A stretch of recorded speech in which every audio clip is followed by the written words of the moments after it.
بسم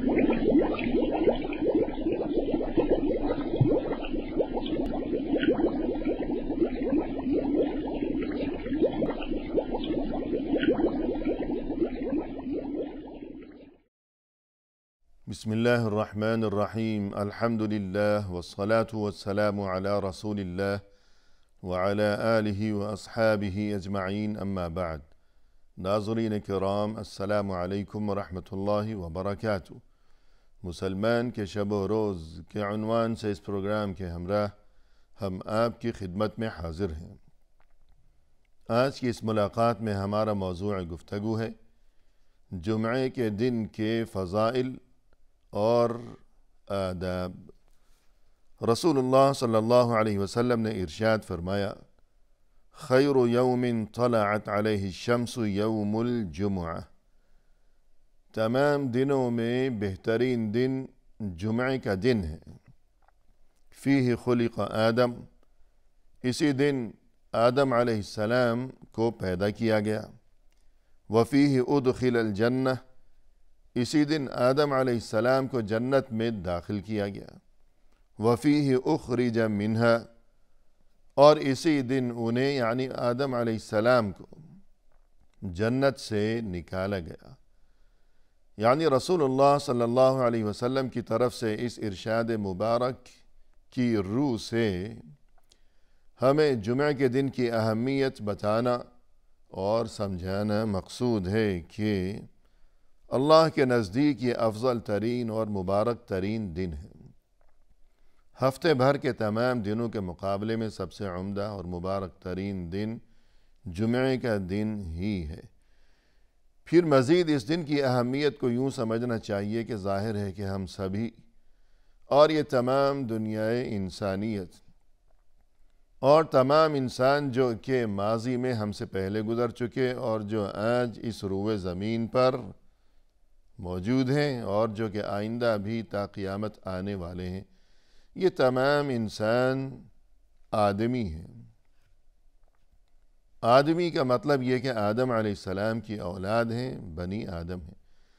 لہذا ہم سب کے جو باپ تھے آدم علیہ السلام، تو ان کے بارے میں ہمیں یہ بات معلوم ہونی چاہیے کہ جمعے کے دن ان کی ولادت ہوئی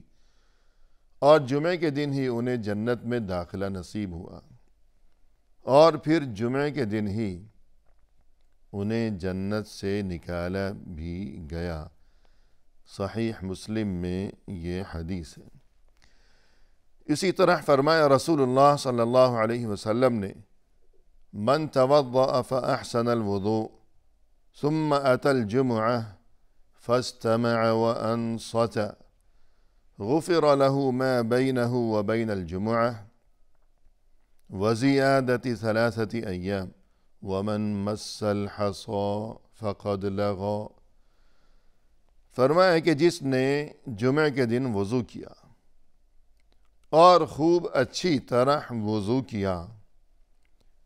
پھر مسجد میں حاضر ہو کر اس نے خوب توجہ اور خاموشی کے ساتھ جمعے کا خطبہ سنا، تو اب نتیجہ یہ ہوگا کہ اس کے گناہ معاف کر دیے جائیں گے آئندہ جمعے تک، اور مزید 3 دنوں کے لیے بھی، کہ آج اگر جمعے کا دن ہے مثلا اور انسان نے خوب اچھی طرح وضو کیا، اور بلکہ بہتر یہ ہے کہ انسان غسل بھی کیا کرے جمعے کے دن، بلکہ بعض اہل علم کے بقول جمعے کے دن غسل واجب ہے، ضروری ہے،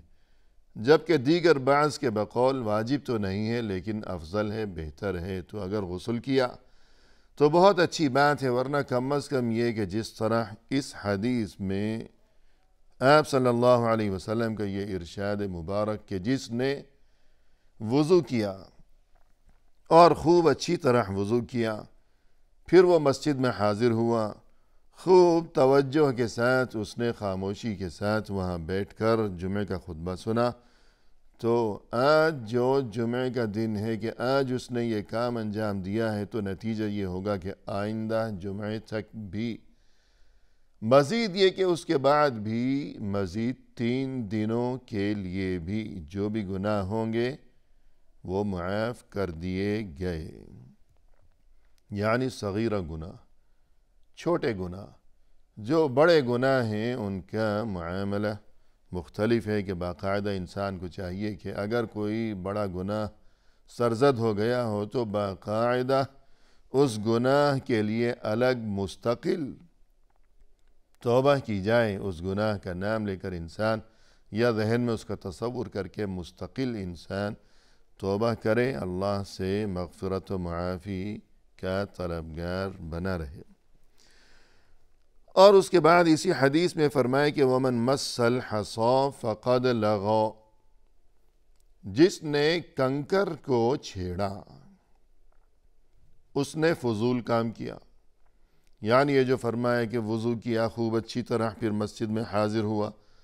اور خوب توجہ کے ساتھ اس نے وہاں بیٹھ کر خطبہ بھی سنا. توجہ کے ساتھ خطبہ سنا، توجہ کا حکم دیا جا رہا ہے کہ انسان وہاں مسجد میں خطبے کے دوران توجہ سے سنے، ادب سے بیٹھے اور فضولیات سے وہ مکمل پرہیز کرے، کوئی فضول حرکت نہ کرے. یہاں تک کہ معمولی سا کام کہ مثلا اس حدیث میں یہ فرمایا بطور مثال کہ اگر اس نے خطبہ سننے کے دوران کنکر کو چھوا، یعنی صرف چھو لیا، یہ نہیں کہ اٹھا کر کھیل رہا ہے، ادھر پھینک رہا ہے، ادھر کر رہا ہے، صرف چھو لیا، تو اس نے فضول کام کیا، لغو کام کیا. تو یہ جو خوشخبری ہے کہ اتنے دنوں کے گناہ معاف کر دیے گئے، یہ خوشخبری اس چیز کے ساتھ مشروط ہے کہ شرط یہ ہے کہ فضول کام نہ کرے وہاں مسجد میں خطبے کے دوران، بلکہ توجہ کے ساتھ خوب دل لگا کر اور دل جمعی سے وہ خطبہ سن رہا ہو. فضول کام کرے گا تو اس خوشخبری سے محروم رہ جائے گا، اگرچہ وہ فضول کام اتنا معمولی سا ہو کہ کنکر کو اس نے چھوا. کہ گزشتہ زمانوں میں کہ جب فرش کچے ہوا کرتے تھے وہاں کنکریاں ہوا کرتی تھی مثلا مسجد میں، تو اگر کسی نے اس کنکری کو چھوا یا چھیڑا، پھر یہ کہ آج کل کے زمانے میں قالین ہے، یا مثلا کنکریوں کے بعد ایک وقت وہ تھا کہ چٹائیاں مسجد میں ہوا کرتی تھیں، تو بہت سے لوگ وہاں بیٹھے ہوئے مسجد میں خطبے کے دوران مثلا یہ کہ کوئی آدمی چٹائی کا کوئی تنکا اگر نکلا ہوا ہے تو اس کے ساتھ کھیلتا رہتا تھا. تو یوں تنکے کو چھیڑتے رہنا. یا اس کے بعد دریوں کا زمانہ آیا، مسجد میں دریاں ہیں، صفیں ہیں، تو کوئی انسان دری سے کوئی دھاگا نکلا ہوا ہے یا کوئی ڈور ہے تو اسے چھیڑنا اپنی انگلی سے. تو یہ تمام کام کہ وہ دھاگا ہو یا کنکری ہو یا کسی بھی شکل میں کوئی بھی فضول کام کہ جس سے توجہ خطبے کی بجائے دوسری طرف ہو رہی ہو، تو اگر کوئی ایسا کرے گا تو وہ اس اجر و ثواب سے اور مغفرت و معافی کی اس خوشخبری سے وہ گویا کہ محروم رہ جائے گا. یوں خوب توجہ کے ساتھ خطبہ سننا چاہیے. اور فرمایا رسول اللہ صلی اللہ علیہ وسلم نے الصلوات الخمس والجمعة إلى الجمعة ورمضان إلى رمضان مكفرات لما بينهن إذا اجتنبت الكبائر، کہ دیکھو یہ جو روزانہ 5 نمازیں ہیں اور جمعے سے دوسرے جمعے تک جو نماز ہے اور ایک رمضان سے دوسرا رمضان، یہ سبھی چیزیں اگر ان کے درمیان کے عرصے میں کوئی گناہ سرزد ہو گیا ہو، بشرطے کہ وہ کبیرہ گناہ نہ ہو، تو یہ تمام گناہ ان اعمال کی بدولت مٹا دیے جائیں گے، معاف کر دیے جائیں گے. کہ روزانہ کی یہ 5 نمازیں، مثلا فجر کی نماز پڑھی ہے انسان نے، اب اس سے کوئی غلطی ہو گئی، کوئی گناہ ہو گیا، اور بعض اوقات انسان سے کوئی گناہ سرزد ہو جایا کرتا ہے مگر انسان کو خبر بھی نہیں ہوتی اور اس جانب اسے توجہ بھی نہیں ہوتی، اسے پتہ ہی نہیں چلتا کہ مجھ سے کوئی گناہ سرزد ہو گیا ہے۔ لہذا انسان کو چاہیے کہ وہ 5 نمازوں کی خوب پابندی کیا کرے کہ ایک نماز پڑھی ہے، اس کے بعد اگر کوئی گناہ ہو گیا شاید اسے خبر ہوئی ہو اور شاید خبر نہ بھی ہوئی ہو، لیکن جب وہ دوسری نماز پڑھے گا تو اب درمیانے عرصے میں اگر کوئی گناہ سرزد ہوا ہو تو وہ گناہ ان دونوں نمازوں کی بدولت معاف کر دیا جائے گا اللہ کے فضل و کرم سے۔ تو 5 نمازوں کا ہر دن یہی معاملہ ہے، یہی خوشخبری ہے۔ لیکن اگر کوئی ایسا گناہ سرزد ہو گیا کہ 5 نمازیں بھی پڑھی انسان نے روزانہ، اس کے باوجود معافی نہیں مل سکی، تو جمعے کی جو نماز اس نے پڑھی ہے، پھر آئندہ جمعے اگر وہ جمعے کی نماز پڑھے گا تو اب یہ گناہ بھی معاف کر دیا جائے گا کہ جو 5 نمازوں سے معاف نہیں ہو سکا تھا، کہ نسبتاً کچھ بڑا گناہ ہے، لیکن سال بھر وہ جمعے کی نمازیں پڑھتا رہا پھر بھی وہ گناہ معاف نہیں ہوا، تو ایک رمضان میں جو اس نے روزے رکھے تھے پابندی کے ساتھ اور جو اچھے کام کیے تھے رمضان میں کہ تلاوت قرآن ہے، صدقہ و خیرات ہے وغیرہ وغیرہ، اب آئندہ رمضان آ گیا، اس نے پھر یہی سب اچھے کام کیے، پابندی کے ساتھ روزے بھی رکھے پورے، تو اب یہ اس قسم کے گناہ جو گزشتہ رمضان اور اس رمضان کے درمیان اس سے سرزد ہوئے، 5 نمازیں بھی پڑھتا رہا سال بھر پھر بھی وہ معاف نہیں ہو سکے، جمعے کی نمازیں بھی پڑھتا رہا ہر جمعے کے دن ہر ہفتے سال بھر پھر بھی وہ معاف نہیں ہو سکے، تو اب رمضان کی برکت سے وہ معاف ہو جائیں گے۔ تو یوں جمعے کی فضیلت بھی اس سے واضح ثابت ہوئی۔ اور فرمایا رسول اللہ صلی اللہ علیہ وسلم نے جمعے کے دن کے بارے میں اور اس دن کے فضائل اور خوبیاں بیان فرماتے ہوئے، فِيهَا سَاعَةٌ لَا يُوَافِقُهَا عَبْدٌ مُسْلِمٌ وَهُوَ قَائِمٌ يُصَلِّي يَسْأَلُ اللَّهَ شَيْئًا إِلَّا أَعْطَاهُ إِيَّاهُ کہ دیکھو جمعے کے دن میں ایک گھڑی ایسی ہے کہ اس گھڑی میں اس وقت میں انسان مسلمان اللہ سے اگر کوئی بھی دعا مانگے گا، کسی بھی چیز کا سوال کرے گا تو اس کی دعا ضرور قبول کی جائے گی، اللہ کی طرف سے اسے وہ چیز ضرور عطا کی جائے گی۔ وَأَشَارَ بِيَدِهِ يُقَلِّلُهَا، اور اس موقع پر آپ صلی اللہ علیہ وسلم نے اپنے ہاتھ کے اشارے سے وہ جو گھڑی ہے قبولیت دعا کا جو وقت ہے جمعہ کے دن، تو اشارے سے اس بات کو سمجھایا کہ وہ گھڑی وہ وقت بہت ہی کم ہے، بہت ہی مختصر سا وہ کوئی وقت ہے جمعہ کے دن۔ اب بقول اہل علم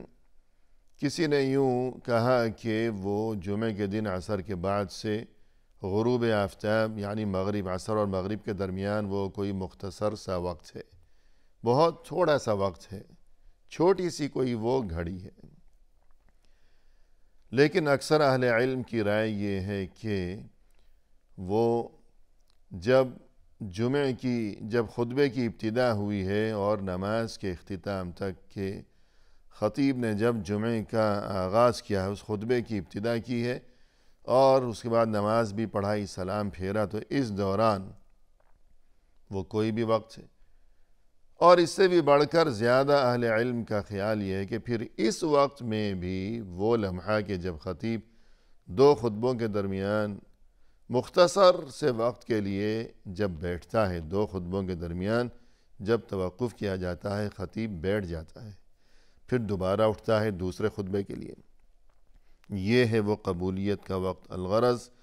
مسلمان کو چاہیے کہ وہ اس بارے میں غور و فکر کرے، اپنے حال پر رحم کیا کرے کہ جب اسے اس نعمت سے نوازا گیا ہے کہ جمعہ کے دن ایک ایسی گھڑی ہے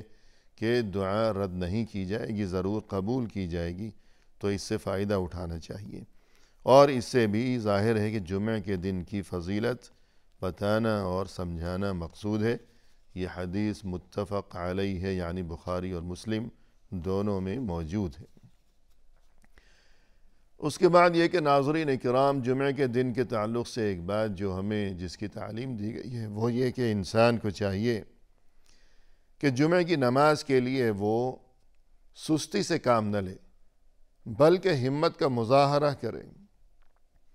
اور صبح سے ہی وہ جلدی تیاری کا آغاز کر دے تاکہ وقت پر وہ مسجد پہنچ سکے۔ خطبہ شروع ہونے سے پہلے انسان کو چاہیے کہ وہ مسجد میں موجود ہو، کہ اس کی بڑی فضیلت ہے، اور اصل اجر و ثواب اسی انسان کے لیے کہ جو خطبہ شروع ہونے سے قبل ہی مسجد میں پہنچ چکا ہو۔ تو یوں جمعہ کے دن نماز کے لیے تیاری کے لیے جلدی کرنے کا جو حکم دیا گیا ہے قرآن کریم میں، فرمایا کہ یا ایہا الذین آمنوا اذا نودی للصلاة من یوم الجمعہ فاسعوا الى ذکر اللہ وذروا البیع ذالکم خیر لکم ان کنتم تعلمون۔ اے ایمان والو، جب جمعہ کی اذان دی جا چکی ہو، اب تم اللہ کے ذکر کی طرف یعنی نماز کی طرف، نماز کی تیاری کے لیے، مسجد پہنچنے کے لیے، خطبہ سننے کے لیے، نماز کی ادائیگی کے لیے جلدی کرو۔ اور یہ کہ وذروا البیع، اگر تم خرید و فروخت میں دنیاوی کاموں میں مشغول ہو تو اب یہ سلسلہ موقوف کر دو، چھوڑ دو، بند کر دو یہ دنیا داری کے سلسلے، اسی میں تمہارے لیے بہتری ہے اگر تم جانتے ہو۔ بہتری اسی میں ہے کہ یہ مبارک ترین اور اہم ترین وقت ہے، تم اس سے فائدہ اٹھا لو، سستی سے بچو اور جلدی کرو، ہمت کا مظاہرہ کرو، وقت پر مسجد میں حاضر ہو جاؤ۔ رسول اللہ صلی اللہ علیہ وسلم نے فرمایا کہ من اغتسل یوم الجمعہ، جس کسی نے جمعہ کے دن غسل کیا، ثم راح، پھر وہ مسجد پہنچا، فکأنما قرب بدنہ، گویا اس نے اللہ کی راہ میں ایک بدنہ یعنی ایک اونٹ قربان کیا۔ بدنہ اونٹ یا اونٹنی کو کہا جاتا ہے۔ ومن راح فی الساعۃ الثانیہ فکأنما قرب بقرہ، اور جو کوئی اس کے بعد ذرا تاخیر سے گیا،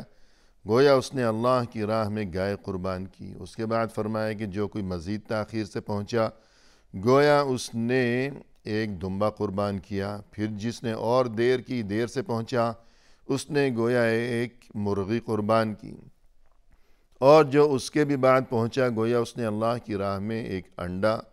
خیرات کیا، صدقہ کیا۔ جو اس کے بھی بعد پہنچا، یعنی جب امام جو ہے وہ خطبے کے لیے منبر پر آ چکا ہو، اب جو کوئی وہاں مسجد پہنچا ہے تو اب کیفیت یہ ہوگی کہ فرشتے جو ثواب لکھ رہے تھے کہ سب سے پہلے آنے والے کے لیے اتنا ثواب، اس کے بعد آنے والے کے لیے اتنا ثواب، لیکن جب منبر پر خطیب آ چکا ہے، ثواب لکھنے کا معاملہ بند ہو چکا، اب فرشتے بیٹھ جاتے ہیں آرام سے خطبہ سننے کے لیے۔ الغرض اس سے یہ سمجھانا مقصود ہے کہ انسان کو چاہیے کہ جلدی وہاں پہنچے تاکہ زیادہ سے زیادہ اجر و ثواب کا وہ مستحق بن سکے۔ اسی کے ساتھ محترم ناظرین ہمیں دیجیے اجازت اللہ کے حوالے، وآخر دعوانا ان الحمد للہ رب العالمین۔